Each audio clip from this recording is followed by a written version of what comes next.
උත්සව සමයක් ළඟ වෙනවා. මම දන්නවා ගෙදර දොරේ කොච්චර වැඩ කටයුතු බහුල වුණත් මේ වෙලාවේ ඔබ ගෙමැද්දට ඇවිදilla අපිව බලාපොරොත්තුෙන් ඉන්නවාද.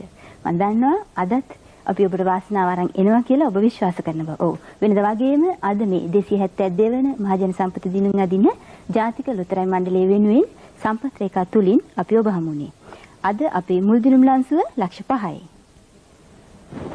අයිබෝවන් මම හිතන්නේ අද තවත් දෙයක් කියන්න කලින් ඔබට තියෙනවා බොහොම සතුටුදායක නිවේදනයක් කරන්න. විශේෂයෙන්ම කන්ද උඩරට යාපදේ කියන්නේ කෑගල්ල ප්‍රදේශයේ ජනතාවට ඉතාමත් සතුටුදායක ඒ වගේම බොහොම වැදගත් ආරංචියක්. ඒ තමයි ජාතික ලොතරැයි මණ්ඩලයේ ශාඛා කාර්යාලයක් විවෘත කරනවා කෑගල්ල නගරයේදී දෙසැම්බර් 1 වෙනිදා. ලබන 1 වෙනිදා. නේද රේණුක? ඔව් මම හිතන්නේ. ඉතින් මේ රේණුක හිතුනේ නැද්ද අද ටිකට් පතක් එහෙම ගන්න? උත්තර දෙන්න ඕනේ මේ ප්‍රශ්නෙට. ඔව් ඉතින් උත්තර දුන්නොත් බොහොම සතුටු වෙනවා.